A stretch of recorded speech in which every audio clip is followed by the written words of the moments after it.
Hello, so this topic is called contrastive or comparative structure. This means that we are going to use our signing space.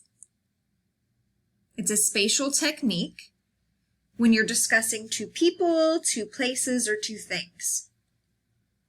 However, sometimes it is acceptable to use contrastive structure if three things have normal correlation. You can establish one on your dominant, one in the middle, and then one on your non-dominant side. However, most of the time it's going to be used for just two things, one on your dominant side and one on the non-dominant side. You also need to make sure that you include your non-manual markers for contrastive structure. These non-manual markers include beginning in a neutral position. And then when you're ready, you go ahead and establish the first topic on your dominant side. So for me personally, I am right-handed, so I am going to start on my right side by using the example given, dogs, as my first topic. Then slightly go back to neutral, and then establish that second topic with the example, cats, on my non-dominant side. So again, it looks like this. Using those non-manual markers. The next example, my mom and my dad. So again, make sure you establish the first topic on one side and the second topic on your non-dominant side.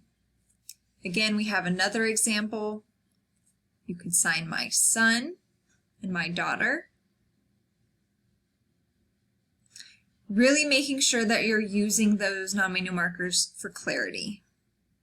Anytime that you're talking about two things. So in English, we say and or, but in ASL, we don't need those signs. We can just use contrastive structure when we're talking about two people, places, or things.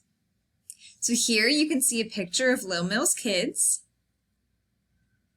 So I'm going to go ahead and use contrastive structure to describe them. So go ahead and watch me for my example.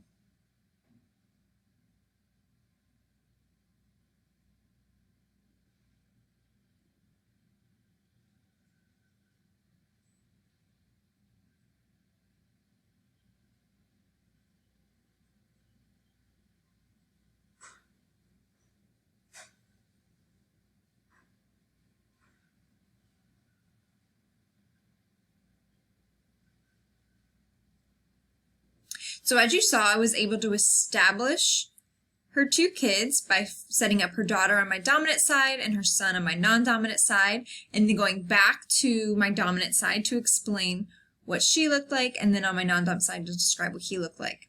All right, so now it's your turn to go ahead and practice using contrastive structure. You can do this by practicing with your parents' names and with your siblings. All right, so go ahead. Good luck with your practice.